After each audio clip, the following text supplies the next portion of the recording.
ओम नमः शिवाय। हर हर महादेव। आज मार्गशीर्ष माह के शुक्ल पक्ष की चतुर्थी तिथि है। दोपहर तक तृतीया तिथि है और उसके बाद में चतुर्थी तिथि शुरू हो जाएगी। तो विनायक चतुर्थी का व्रत आज ही रखा जाएगा। विनायक चतुर्थी का व्रत गणेश जी भगवान को समर्पित है और साथ ही आज बुधवार है। बुधवार का दिन और विनायक चतुर्थी का व्रत दोनों का बहुत ही शुभ संयोग बन रहा है। तो इस दिन मनोकामना पूर्ति के लिए विधिवत गणेश जी भगवान की पूजा अर्चना करके व्रत रखें और भगवान गणेश को सिंदूर का तिलक लगाएं, दुर्वा चढ़ाएं, मोदक का भोग लगाएं। तो ऐसा करने से जातक की सारी मनोकामनाएं पूर्ण होती हैं।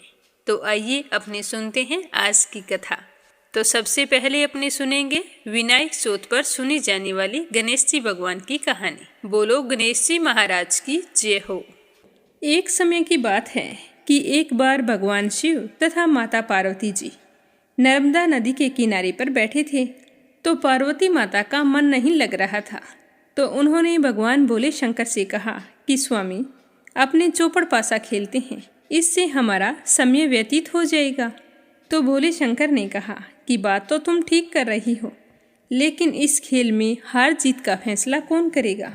तो शिव पार्वती दोनों सोचने लगे। तो भगवान शिव ने कुछ तिनके एकत्रित किए और उसका एक पुतला बनाकर उसकी प्राण प्रतिष्ठा कर दी और पुतले से कहा कि बेटा, हम चौपड़ खेल रहे हैं, परंतु हमारी हार जीत का फैसला करने वाला कोई नहीं है। इसीलिए तुम बताना कि हम दोनों में से कौन हारा है और कौन जीता है। तो वह बोला कि ठीक है, आप खेल शुरू करो। तो भगवान शिव और माता पार्वती जी ने चौपड़ का खेल शुरू कर दिया। यह खेल 3 बार खेला गया और संयोग से तीनों बार माता पार्वती ही जीती। तो जैसे ही खेल समाप्त हुआ तो बालक से पूछा कि हार जीत का फैसला करो। तो बालक ने कहा कि महादेव जी जीते हैं। तो यह सुनते ही माता पार्वती को गुस्सा आ गया और क्रोध में उन्होंने बालक को लंगड़ा होने का श्राप दे दिया। उससे कहा कि तू लंगड़ा होकर कीचड़ में पड़ा रहे, यही मेरा श्राप है। तो बालक ने माता पार्वती से माफ़ी मांगी, कहा कि हे माँ, मुझसे अज्ञानतावश ऐसा हुआ है। मैंने किसी द्वेष भावना के कारण या जानबूझकर कुछ नहीं किया है, आप मुझे माफ़ कर दो। तो वह बालक बार बार माता पार्वती से माफ़ी मांगने लगा। तो पार्वती माता पर इस बात का कोई असर नहीं हुआ। महादेव ने भी उसे बार बार कहा कि पार्वती, ये बच्चा है, तुम इसे क्षमा कर दो। तो पार्वती माता ने अपने गुस्से के आगे किसी की नहीं सुनी और महादेव जी के साथ कैलाश पर्वत पर चली गई। वह बालक बेचारा लंगड़ा होकर कीचड़ में पड़ा रहा। ऐसा करते करते कई महीनों बीत गए। एक दिन वहाँ पर नाग कन्याएं आई और वो वहाँ पर पूजा कर रही थी। तो उस बालक ने उनसे पूछा कि हे देवियों, आप क्या कर रही हैं और इसके करने से क्या फल मिलता है। तो नाग कन्याएं कहने लगी कि पहले आप ये बताओ कि तुम यहाँ पर लंगड़े होकर कीचड़ में कैसे पड़े हो। तो उसने अपनी सारी व्यथा उन नाग कन्याओं को सुनाई। तो सुनकर उन्हें बड़ा ही दुख हुआ और वे कहने लगी कि हमारा तो आज गणेश जी का व्रत है और गणेश जी की पूजा करने के लिए यहाँ पर आई हैं। तुम भी अगर इस व्रत को करो तो इस श्राप से मुक्त हो सकते हो। तो वह बालक कहने लगा कि आप मुझे इस व्रत की पूरी विधि बताओ, तो मैं आपका बड़ा ही एहसान मानूंगा। तो उन नाग कन्याओं ने उस बालक को गणेश पूजन और व्रत की सारी विधि बतला दी। फिर वहाँ से चली गई। तो वह बालक सारी विधि जानकर गणेश जी के व्रत करने लगा। उस बालक ने 21 दिन लगातार गणेश जी का व्रत की और पूरी श्रद्धा भाव से पूजा पाठ किया करता था। तो उसके पास गणेश जी को चढ़ाने के लिए दुर्वा घास के अलावा कुछ भी नहीं था, पर वह बड़े ही प्रेम पूर्वक गणेश जी को रोजाना दुर्वा घास अर्पित किया करता था।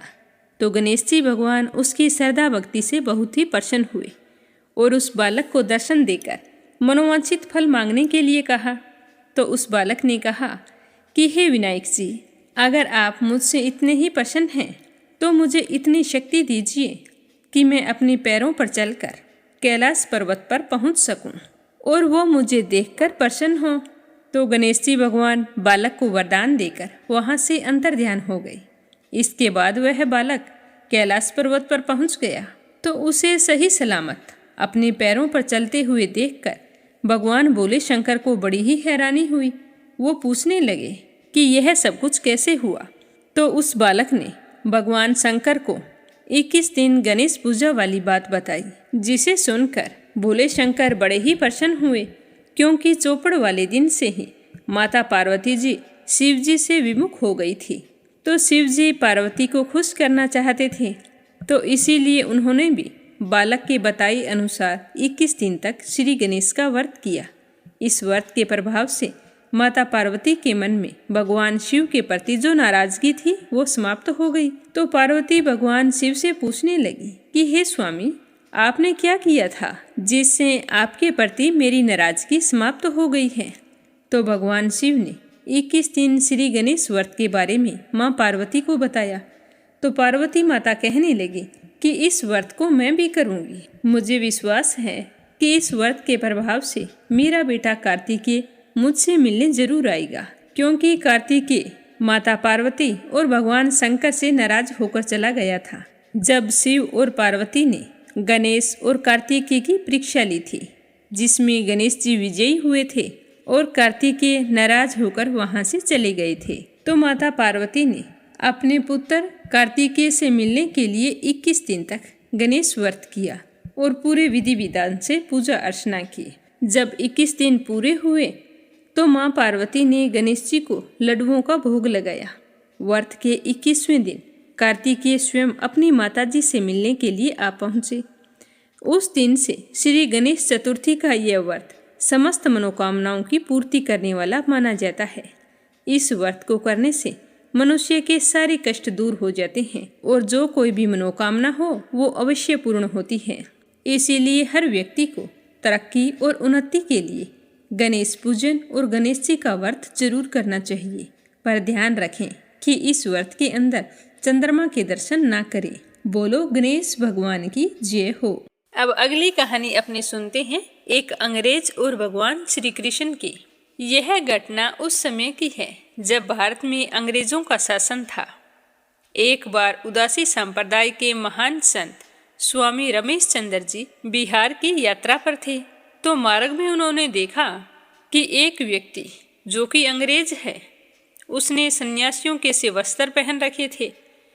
तो एक अंग्रेज व्यक्ति को सन्यासी वस्त्र पहने हुए देखकर उन्हें बहुत ही हैरानी हुई। तो रमेश चंद्र जी उसके पास गए और जाकर उनसे पूछा कि श्रीमान, आपने यह सन्यासी वेश क्यों धारण कर रखा है। तो रमेश चंद्र जी के ऐसा पूछते ही अंग्रेज की आंखों में आंसू आ गए। स्वामी जी ने उससे पूछा कि क्या बात है, तुम रो क्यों रहे हो। तो वह अंग्रेज कहने लगा कि मेरा बहुत सारा समय यूं ही व्यर्थ हो गया। मेरा जन्म भारत में नहीं हुआ, इस बात का मुझे बहुत ही अफसोस है। आगे अंग्रेज बताने लगा कि मेरे जीवन में यह परिवर्तन किस तरह आया है। वह कहने लगा कि मुझ पर भगवान श्री कृष्ण की विशेष कृपा है। स्वामी रमेश चंद्र जी पूछने लगे कि क्या आप इस घटना के बारे में विस्तार से बता सकते हैं कि आपके जीवन में ऐसी कौन सी घटना हुई जिसने आपके जीवन को परिवर्तित कर दिया है। तो वह अंग्रेज कहने लगा कि जरूर, मैं इसे बताने में बहुत ही खुशी समझता हूँ। तो अंग्रेज बताने लगा कि मैं एक इंजीनियर था। मुझे इंग्लैंड से बिहार में एक बांध बनाने के लिए भेजा गया था। उस बांध को बनाने की पूरी जिम्मेदारी मेरे ऊपर थी। मैंने यहाँ पर आकर बांध को बनाने का काम शुरू किया। धीरे धीरे बांध बनने लगा, लेकिन बांध अभी कमज़ोर था। एक दिन की बात है कि अचानक से बहुत ज़ोरों से बारिश होने लगी। यह बारिश इतनी तेज़ थी कि उसे देखकर मैं तो भयभीत हो गया। मुझे लगने लगा कि कहीं यह बांध बारिश के पानी के वेग से टूट ना जाए। अगर यह बांध टूट गया तो मेरे साथ इंग्लैंड सरकार का नाम भी खराब हो जाएगा और हमारे देश के नाम पर धब्बा लग जाएगा कि वहाँ के लोग काम ठीक से नहीं करते हैं। तो बांध का निरीक्षण करने के लिए मैंने उसी बारिश में बांध पर जाने का फैसला किया। बारिश इतने जोरों की थी कि रुकने का तो नाम ही नहीं ले रही थी। अब मुझे बांध की दरारें दिखाई देने लगी। उसे देखकर मेरा मन बहुत ही व्याकुल हो रहा था। मैं सोच रहा था कि यदि बांध टूट गया तो मैं भी इस बांध के साथ बह जाऊंगा, अपने प्राणों का विसर्जन कर दूंगा। यह सोचकर मैं उस बांध की तरफ बढ़ा। मार्ग में मैंने कुछ मजदूरों को एक छोटे से छप्पर में बैठे हुए देखा, तो वे सारे के सारे मजदूर एक छोटी सी मूर्ति के पास बैठकर बहुत ही मस्ती में भजन गा रहे थे। तो मैं भी उनके पास गया और उनसे पूछने लगा कि आप लोग क्या कर रहे हैं। तो वो मजदूर बताने लगे कि यह हमारे भगवान श्री कृष्ण और श्री राधा जी हैं। हम इनसे प्रार्थना करते हैं और यह हमारी प्रार्थना सुनकर हमारे सभी दुख दर्द दूर कर देते हैं। तो मैंने उन मजदूरों से पूछा कि क्या ये आपका ही दुख दूर करते हैं या मेरा भी दुख दूर कर सकते हैं। तो मजदूर बोले कि ये तो सभी का दुख दूर करते हैं, बस मन में श्रद्धा होनी चाहिए। यह हम सबके पालनहार हैं, इनका तो काम यही है कि हमारे दुख दूर करें। तो आप हाथ जोड़कर पूरे श्रद्धा भाव से इनसे प्रार्थना कीजिए, ये आपकी पुकार अवश्य सुनेंगे। तो मैंने उन मजदूरों की बात सुनकर कहा कि मुझे तो प्रार्थना करनी ही नहीं आती, इसीलिए आप लोग मेरी तरफ से इनसे प्रार्थना कर दीजिए कि कुछ भी हो जाए यह बांध ना टूटे। अगर इस बारिश में यह बांध टूट गया तो मैं जी नहीं पाऊंगा। तो मेरी बात सुनकर मजदूर कहने लगे कि ठीक है, हम अभी प्रार्थना कर देते हैं। इसके बाद मैं भी वहां पर आंख बंद करके भगवान श्री कृष्ण और राधा जी से प्रार्थना करने लगा। थोड़ी देर बाद जब वह सत्संग पूरी हुई तो मजदूरों ने मुझसे कहा कि आप बिल्कुल भी चिंता मत कीजिए, भगवान सबका भला करेंगे। मजदूरों की बातें सुनकर मुझे कुछ तसल्ली मिली, लेकिन कुछ देर बाद मैंने देखा कि शाम होने लगी थी और अब तो बारिश पहले से भी तेज हो गई थी। ऐसी भीषण बारिश को देखकर मेरा तो दिल बैठा जा रहा था। क्या करूं, कुछ भी समझ में नहीं आ रहा था। इस बार मैंने पक्का निश्चय कर लिया था कि यदि वह बांध टूट गया तो मैं इस बांध के साथ बह जाऊंगा और इसी बांध के साथ मेरा भी अंत हो जाएगा। यह सोचकर मैं उस घनघोर बारिश में उस बांध के ऊपर चढ़ गया और बांध के बीच में जाकर खड़ा हो गया। कुछ ही देर बाद मैंने देखा कि बांध के नीचे दो छोटे बालक मिट्टी से खेल रहे हैं। उन्हें इस प्रकार खेलता हुआ देखकर मुझे बड़ी ही हैरानी हुई। उनमें से एक बालक गोरे रंग का था और एक बालक सांवले रंग का था, जिसने मोर मुकुट पहन रखा था। तो जैसे ही मैंने उन दोनों बालकों को देखा तो जोर से चिल्लाकर कहा कि यहाँ से चले जाओ, बांध के पीछे पानी बह रहा है, यह बांध टूटने वाला है। अगर यह टूट गया तो तुम भी पानी के साथ बह जाओगे। लेकिन वे दोनों बालक मेरी बात सुनने को तैयार नहीं थे। वे दोनों मिट्टी उठा उठाकर बांध की दरारों में भर रहे थे। मैंने बार बार चिल्लाकर उन दोनों बालकों को वहां से चले जाने के लिए कहा, लेकिन वो बालक मेरी बात नहीं सुन रहे थे। तब मैंने बहुत जोर से मजदूरों को आवाज लगाई और कहा कि जल्दी से यहाँ आओ, देखो बांध के नीचे दो बालक खेल रहे हैं, उन्हें यहाँ से हटा दो। मेरी आवाज़ सुनकर सभी मजदूर दौड़ते हुए आए। जब उन्होंने बांध के नीचे देखा तो उन्हें वहाँ पर कोई भी दिखाई नहीं दिया। तो मजदूर कहने लगे कि साहब, बांध के नीचे तो कोई भी नहीं है, आप किसे हटने के लिए कह रहे हैं। तो मैंने उनसे कहा कि क्या तुम्हें वहाँ नीचे दो बालक मिट्टी से खेलते हुए दिखाई नहीं दे रहे। तो मजदूर बोले, नहीं साहब, हमें वहाँ पर कोई भी दिखाई नहीं दे रहा। तो मैंने कहा, ध्यान से देखो, वहाँ दो छोटे बालक हैं, एक सांवला है एक गोरा है। जो सांवला है उसने मोर मुकुट पहन रखा है। तो मजदूर कहने लगे कि नहीं साहब, हमें वहाँ पर कोई भी बालक दिखाई नहीं दे रहे। मैंने कहा कि ऐसा कैसे हो सकता है, जब वो बालक मुझे दिखाई दे रहे हैं तो तुम्हें दिखाई क्यों नहीं दे रहे।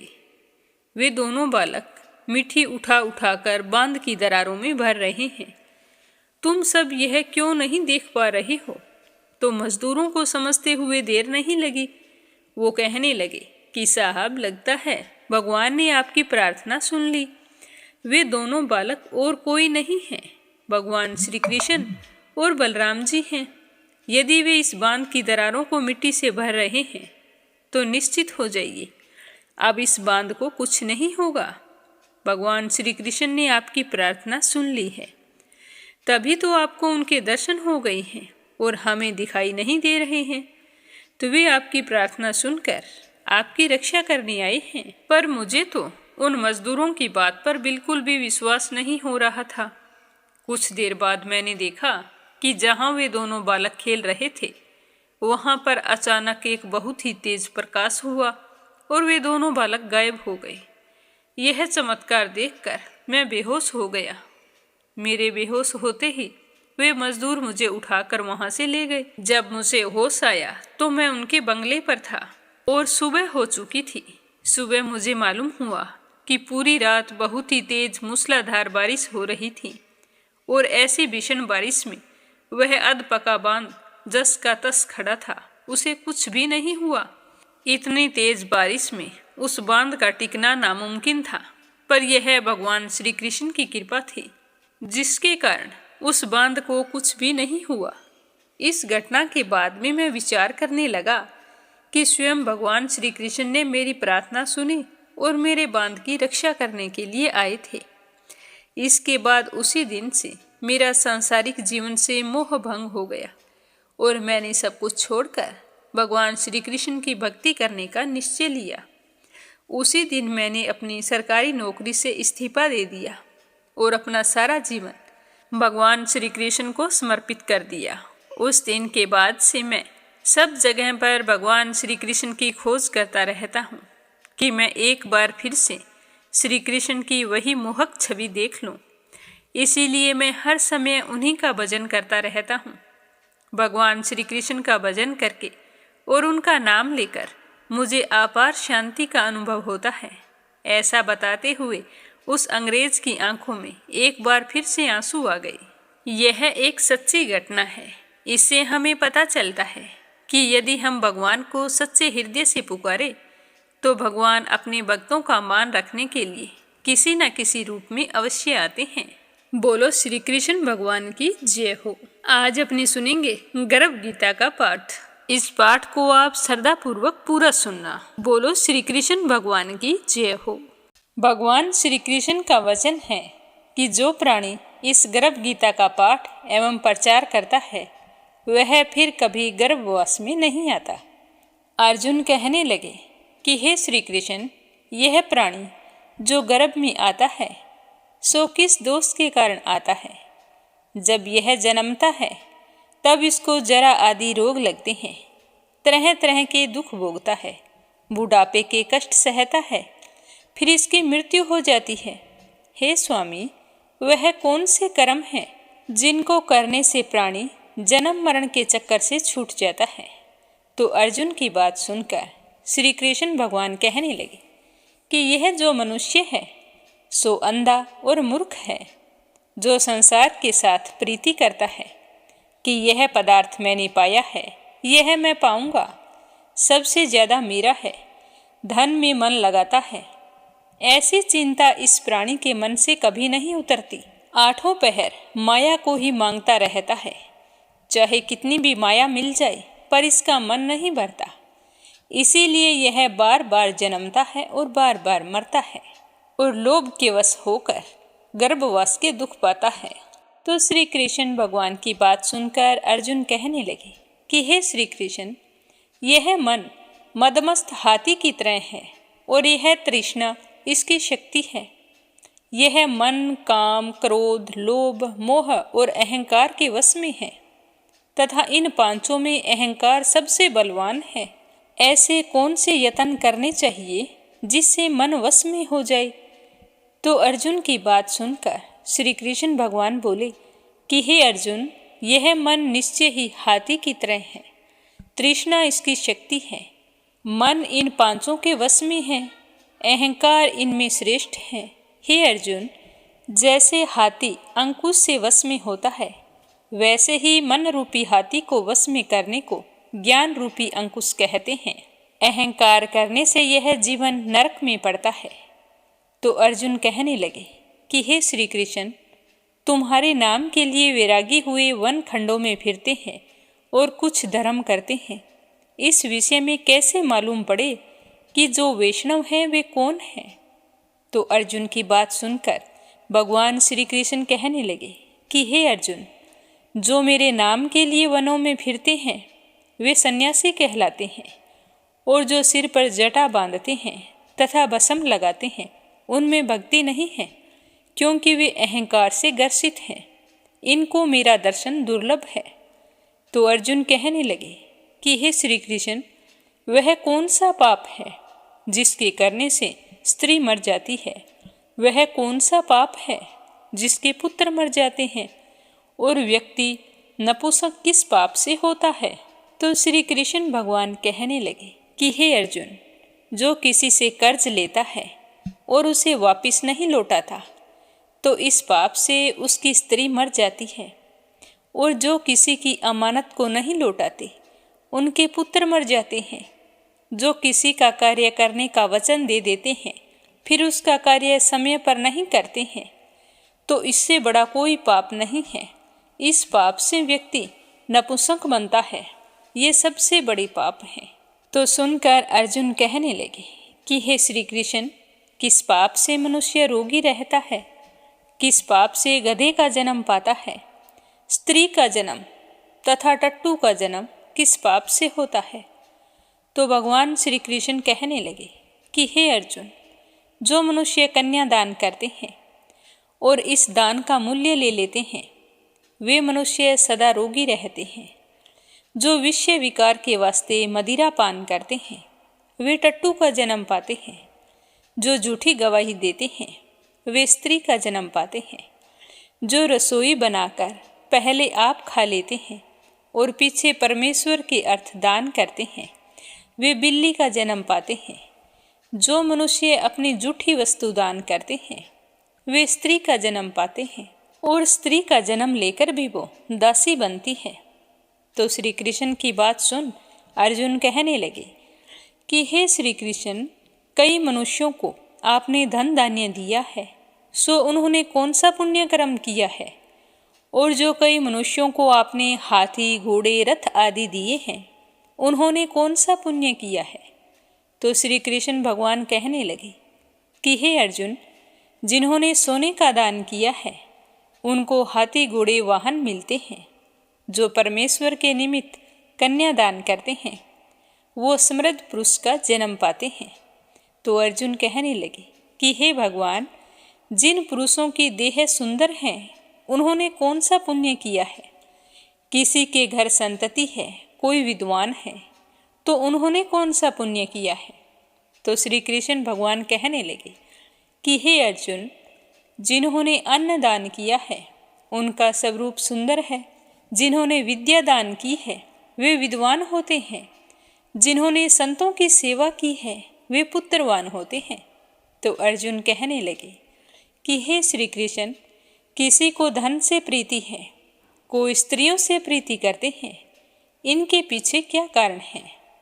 तो भगवान श्री कृष्ण कहने लगे कि हे अर्जुन, यह अज्ञान है, क्योंकि धन, स्त्री आदि सब नाश रूप हैं, किंतु मेरी भक्ति का नाश नहीं है। तो अर्जुन कहने लगे कि हे श्री कृष्ण, राजपाट किस क्रम से मिलता है? विद्या कौन से क्रम से मिलती है? तो श्री कृष्ण भगवान कहने लगे कि जो जीव श्री काशी में निष्काम भक्ति से तप करते हैं तथा वहाँ देह त्यागते हैं सो राजा होते हैं। जो गुरु सेवा करता है वो विद्वान होता है। तो अर्जुन कहने लगे कि हे भगवान, किसी को धन अचानक बिना परिश्रम के मिल जाता है और कोई सारी उम्र निरोग रहते हैं, तो उन्होंने कौन से पुण्य कर्म किए हैं? तो भगवान श्री कृष्ण कहने लगे कि हे अर्जुन, जिन्होंने गुप्त दान किया है उनको धन अचानक से मिलता है। जिन्होंने परमेश्वर का कार्य और पराया कार्य संवारा है वे रोग रहित होते हैं। तो अर्जुन कहने लगे कि हे श्री कृष्ण, किस पाप से मनुष्य अम्ली होते हैं और किस पाप से मनुष्य कुष्ठी होते हैं? तो भगवान श्री कृष्ण कहने लगे कि जो अपने गुरु की स्त्री से रमण करता है वो अम्ली होता है। जो गुरु से विद्या पढ़कर मुकुर जाते हैं वो गूंगा होता है। जिन्होंने कुकर्म किया है वे कुष्ठी होते हैं। तो अर्जुन कहने लगे कि हे श्री कृष्ण, किसी के देह में रक्त का विकार होता है वो किस पाप से होता है? कोई दरिद्री होता है, किसी की आयु खंड होती है, कोई अंधे होते हैं, कोई पंगुल होते हैं, वो किस पाप से होते हैं? कई स्त्रियां बाल विधवा हो जाती है, उन्होंने कौन से पाप कर्म किए हैं? तो भगवान श्री कृष्ण कहने लगे कि हे अर्जुन, जो सदा क्रोधवान रहते हैं उनको रक्त का विकार होता है। जो आलस्य में डूबे रहते हैं वे दरिद्री होते हैं। जो कुकर्मी ब्राह्मण को दान देते हैं उनकी खंड आयु होती है। जो प्राणी स्त्री को निवस्त्र देखता है, गुरु की स्त्री पर कुदृष्टि करता है, जिसने गऊ वह ब्राह्मण को लात मारी है, वह अंधा और पंगुल होता है। जो स्त्री अपने पति को छोड़कर पराये पुरुषों से संग करती है वो बाल विधवा होती है।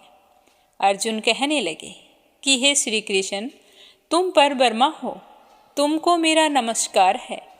पहले मैं तुमको संबंधी जानता था, पर अब परमेश्वर के रूप में जानता हूँ। हे परब्रह्मा, गुरु दीक्षा कैसी होती है, कृपया करके मुझे बताओ। तो अर्जुन की बात सुनकर भगवान श्री कृष्ण कहने लगे कि हे अर्जुन, तुमको धन्य है, तुम्हारी माता को भी धन्य है, जिनके तुम जैसे पुत्र हुए, जिसने गुरु दीक्षा पूछी है। हे अर्जुन, सारे संसार के गुरु जगन्नाथ हैं। विद्या का गुरु काशी, चारों वर्णों का गुरु ब्राह्मण, ब्राह्मण का गुरु सन्यासी है।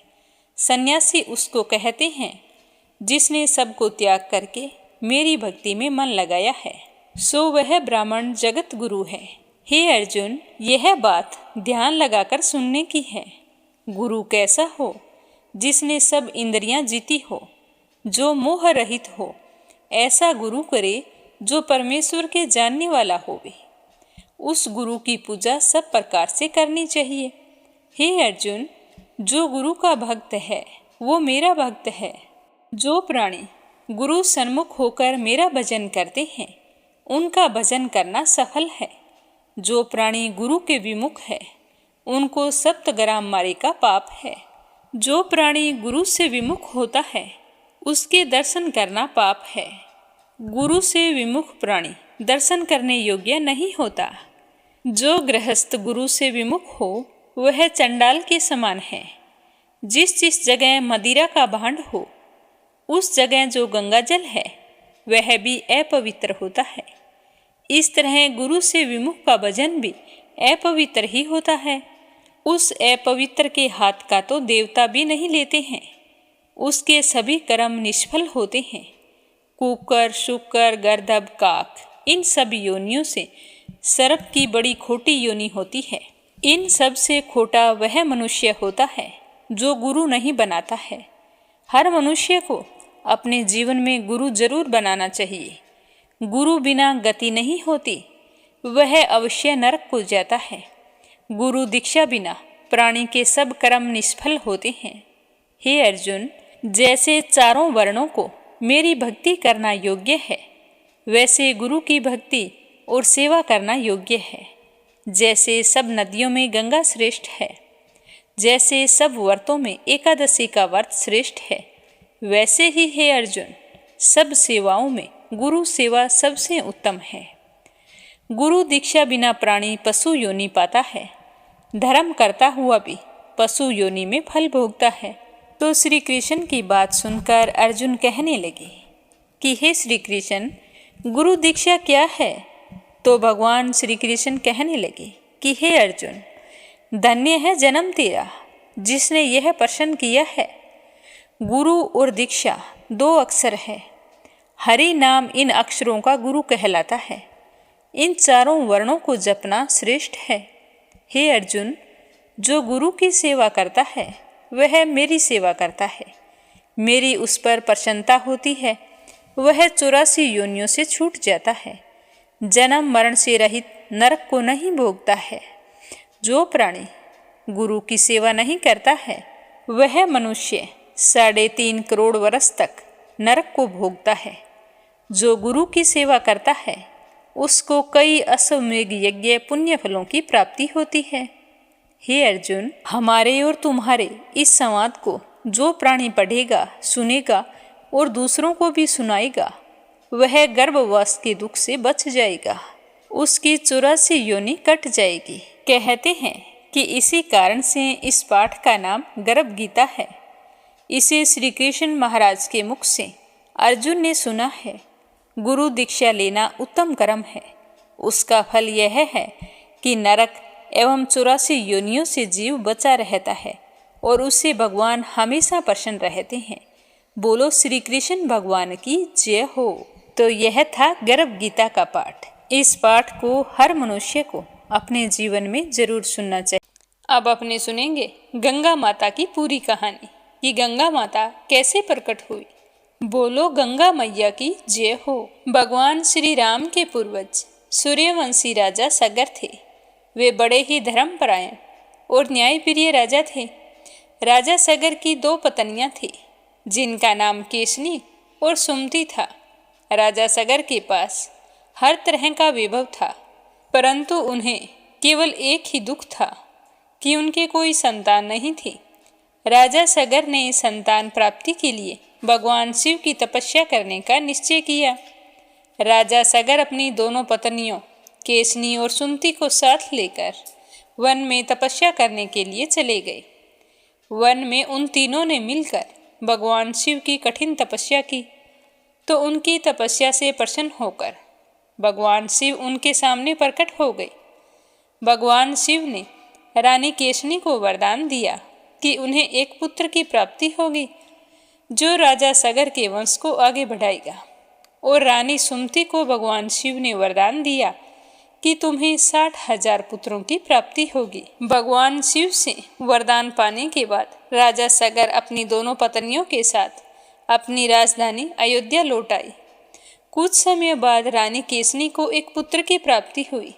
इस पुत्र का नाम असमंजस रखा गया। उसी समय रानी सुमति के गर्भ से पुत्र के स्थान पर एक तुम्बा प्रकट हुआ। इस तुम्बे में 60,000 पुत्रों के बीज थे। इस तुम्बा को घी से भरे हुए घड़े में रखा गया, जिससे 60,000 पुत्र उत्पन्न हुए। 60,000 पुत्रों के जन्म लेने पर राजा सगर अत्यंत प्रसन्न हो गए। उन्होंने पूरे राज्य में उत्सव मनाने की घोषणा की। राजकुमारों के जन्म के अवसर पर पूरे राज्य में भव्य उत्सव मनाया गया। धीरे धीरे सभी राजकुमार बड़े होने लगे। वे सारे राजकुमार एक से बढ़कर एक विद्याओं में पारंगत और वीर योद्धा हुए। रानी केशनी का पुत्र असमंजस स्वभाव से दुराचारी था। वह प्रजा पर अत्याचार करने लगा। राजा सगर अपने पुत्र असमंजस से बहुत ही दुखी रहा करते थे। राजा सगर ने राजकुमार असमंजस का यह सोचकर विवाह करवा दिया कि शायद विवाह के बाद यह सुधर जाएगा, परंतु ऐसा कुछ नहीं हुआ। असमंजस ने अपना स्वभाव नहीं छोड़ा। वह तो पहले की तरह प्रजा को परेशान करता रहता। तो प्रजा दुखी होकर राजा के पास आई, तो राजा ने ना चाहते हुए भी अपने राजकुमार असमंजस को अपने राज्य से निर्वासित कर दिया। और राजा सगर के जो 60,000 पुत्र थे, उन्होंने समय के साथ 10 दिशाओं में अपने पराक्रम के झंडे गाड़ दिए। उनसे युद्ध करने का साहस किसी में नहीं था। राजा सगर के 60,000 पुत्र अपने आप में एक विशाल और शक्तिशाली सेना के समान थे। अपने बलशाली पुत्रों को देखकर राजा सगर बहुत ही हर्षित होते। और दूसरी ओर राजकुमार असमंजस, जिसको राजा ने देश से निकाल दिया था, उसकी पत्नी ने बहुत ही सुंदर पुत्र को जन्म दिया था, जिसका नाम अंशुमान रखा गया। बड़ा होने पर असमंजस का पुत्र अंशुमान सदाचारी और पराक्रमी हुआ। एक दिन राजा सगर ने अपने राज्य का विस्तार करने के लिए अश्वमेध यज्ञ करने का विचार किया। इसके बाद राजा सगर ने एक भव्य यज्ञ मंडप का निर्माण किया, जहां पर उन्होंने अश्वमेध यज्ञ का आयोजन किया। एक तरफ राजा सगर यज्ञ में आहुतियां डाल रहे थे, तो दूसरी तरफ यज्ञ का घोड़ा रवाना किया गया।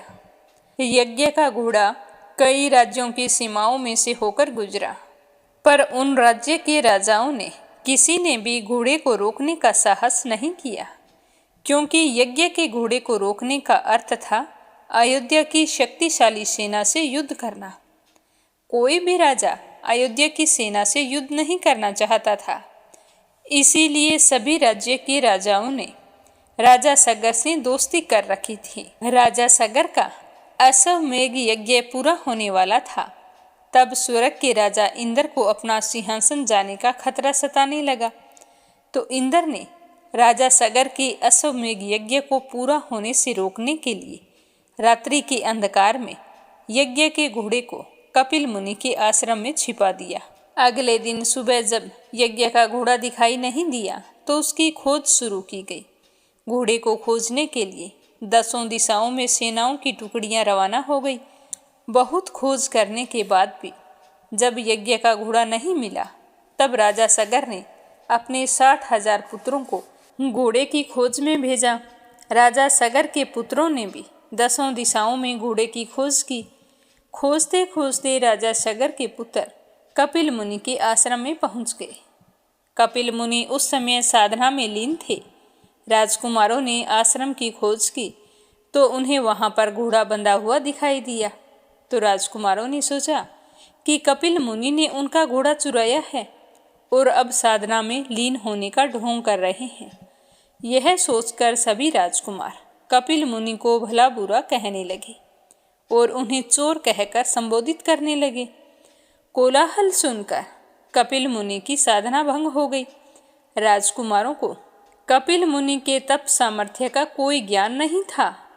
जैसे ही कपिल मुनि की साधना टूटी तो सारे राजकुमार उन्हें और भी अधिक अपशब्द कहने लगे, उन्हें चोर उचक्का कहकर पुकारने लगे और वे सारे मिलकर कपिल मुनि को दंड देना चाहते थे। यह सब सुनकर कपिल मुनि को गुस्सा आ गया और कपिल मुनि ने गुस्से में आकर 60,000 सगर पुत्रों को उसी क्षण जलकर भस्म होने का श्राप दे दिया। तो कपिल मुनि के श्राप से वो सारे उसी क्षण जलकर भस्म हो गए। सभी राजकुमारों के जलने की खबर जब राजा सगर को मिली तो उन्हें बहुत ही दुख हुआ। उनके पूरे राज्य में शोक की लहर छा गई। राजा सगर ने अपने पुत्र अंशुमान को बुलाया और उन्हें कपिल मुनि के पास अपने पुत्रों की तरफ से क्षमा याचना करने के लिए भेज दिया। अंशुमान कपिल मुनि के आश्रम पर गए और उन्हें प्रणाम किया तथा उनसे अपने चाचाओं की तरफ से क्षमा याचना की और साथ ही कपिल मुनि से अपने चाचाओं की मुक्ति का मार्ग भी पूछा। तब कपिल मुनि ने अंशुमान को बताया कि केवल एक ही रास्ता है, गंगा जी के पावन जल से तर्पण करने के बाद ही इन सबको मुक्ति मिल सकती है। इतना कहकर कपिल मुनि ने अंशुमान को यज्ञ का घोड़ा लौटा दिया।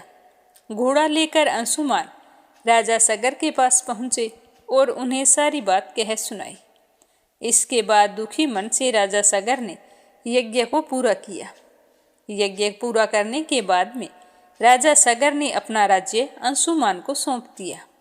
स्वयं अपने पुत्रों की मुक्ति के लिए गंगा जी को स्वर्ग से धरती पर लाने के लिए वन में तपस्या करने के लिए चले गए। राजा सगर ने कई वर्षों तक वन में पितामह ब्रह्मा जी की घोर तपस्या की। तपस्या करते करते राजा सगर स्वर्ग सिधार गए। जब इस बात का पता अंशुमान को चला तो उन्हें बहुत ही दुख हुआ। इसके बाद राजा अंशुमान ने भी अपना राजपाट अपने पुत्र दिलीप को सौंप दिया और स्वयं तपस्या करने के लिए वन में चले गए। अंशुमान ने भी गंगा जी को धरती पर लाने के लिए कठिन तपस्या की, परंतु वो भी सफल नहीं हो सके। तपस्या करते करते उनकी भी मृत्यु हो गई।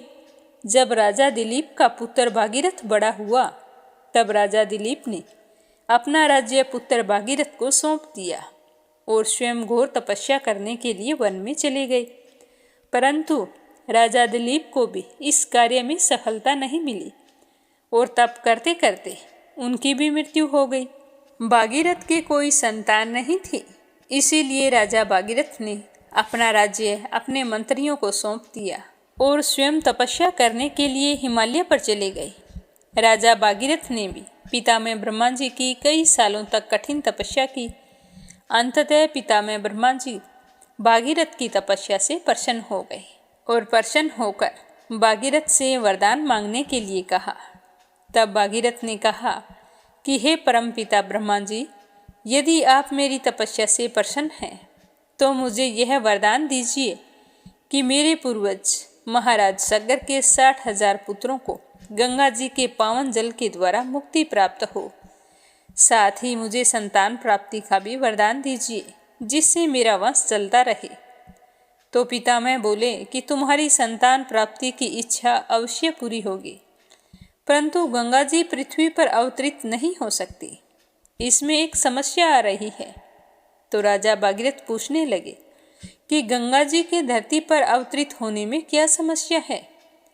तो पितामह कहने लगे कि भागीरथ, जब गंगा जी स्वर्ग लोक से पृथ्वी पर आएगी तो उनका वेग इतना तीव्र होगा कि पृथ्वी उसे संभाल नहीं पाएगी और गंगा जी पृथ्वी को चीरकर पाताल लोक में चली जाएगी। इसीलिए गंगा जी के वेग को संभालने के लिए तुम्हें पहले कठोर तपस्या करके भगवान शिव को प्रसन्न करना होगा। केवल वे ही गंगा जी के वेग को संभाल सकते हैं। यह कहकर पितामह ब्रह्मा जी अंतर्ध्यान हो गए।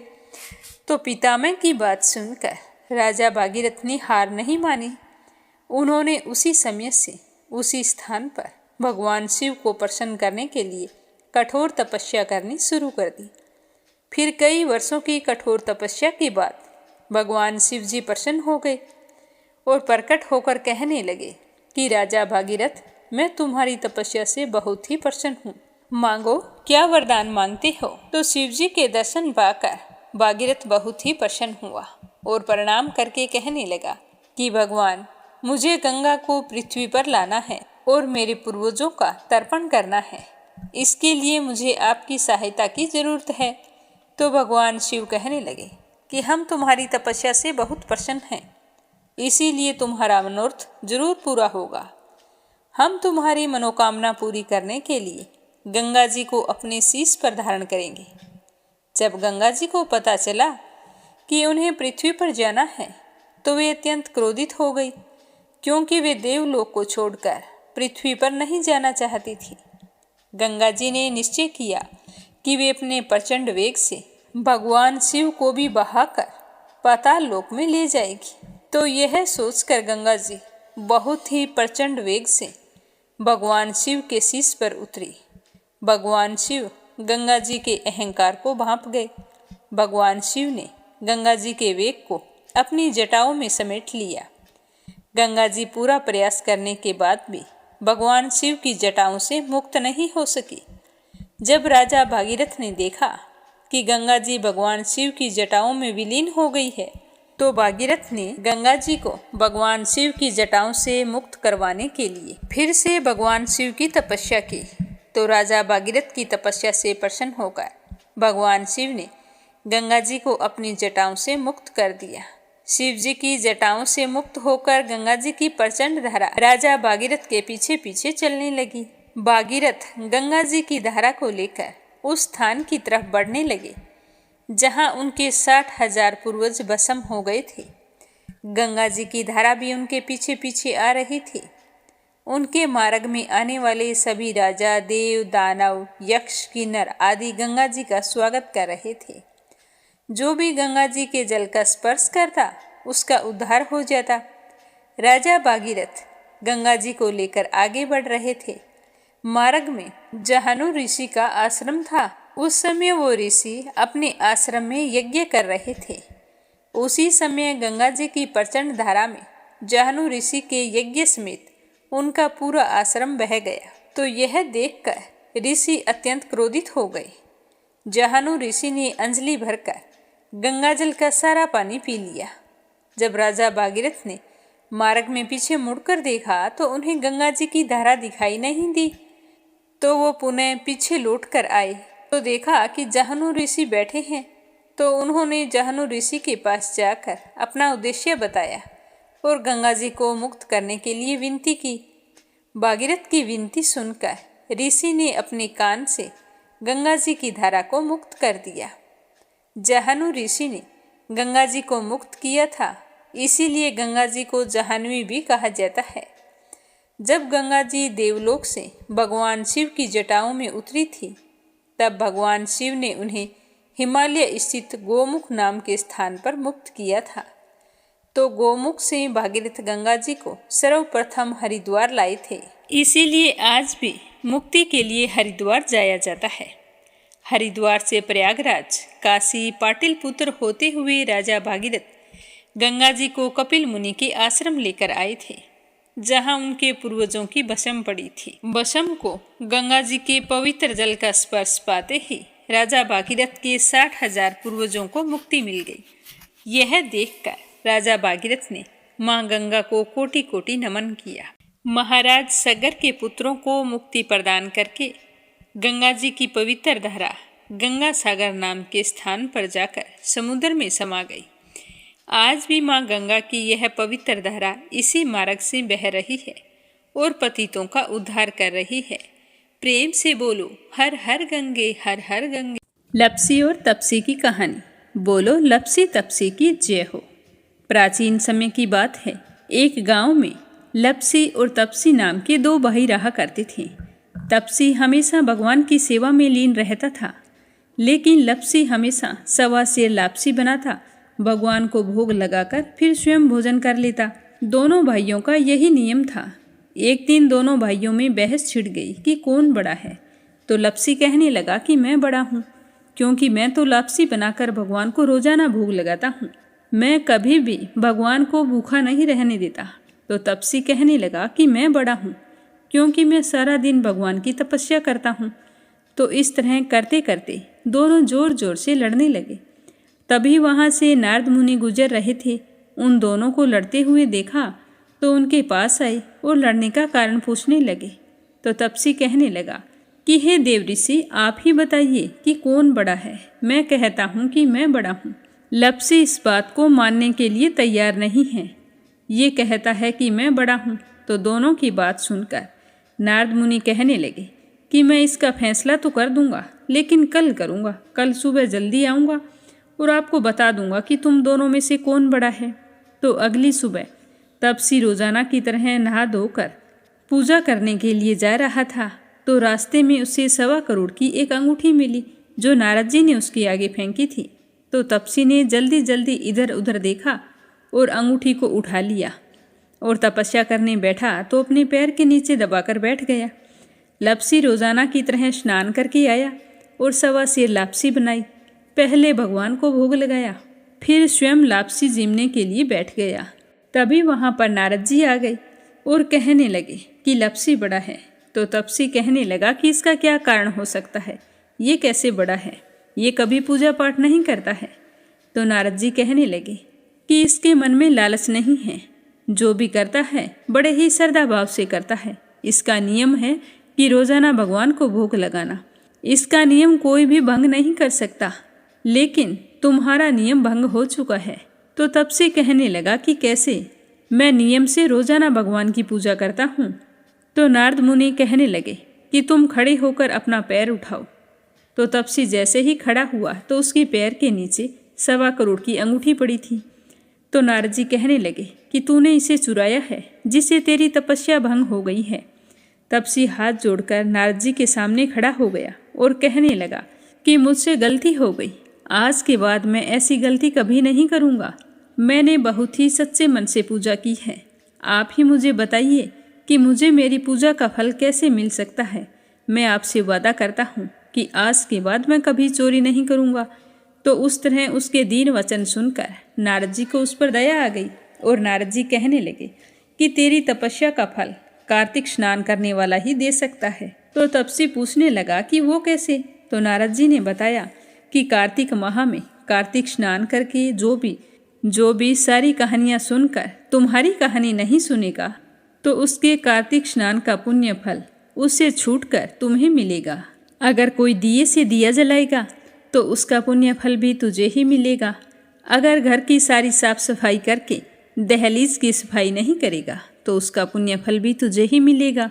रोटी सारी बना ले, लेकिन गाय और कुत्ते की रोटी ना बनाए तो उसका पुण्य फल भी तुझे ही मिलेगा। और घर पर बहन सुहासिनी आने पर उसे सूट, साड़ी, तीवल जो कुछ भी देते हैं, भेंट स्वरूप अगर कुछ पैसे नहीं देंगे तो उसका पुण्य फल भी तुझे ही मिलेगा। तो इस तरह नारद जी ने तपसी को पुण्य प्राप्ति का मार्ग बताया, जिसे सुनकर तपसी बहुत ही प्रसन्न हुआ और भगवान की पूजा में लीन हो गया। तभी से कहा जाता है कि हर व्रत कथा और कहानी के बाद में लपसी तपसी की कहानी जरूर सुननी चाहिए। इस कहानी को सुने बिना हमें चाहे कार्तिक का महीना हो या वैशाख का महीना हो, हमें उसके स्नान का पुण्य फल नहीं मिलता है।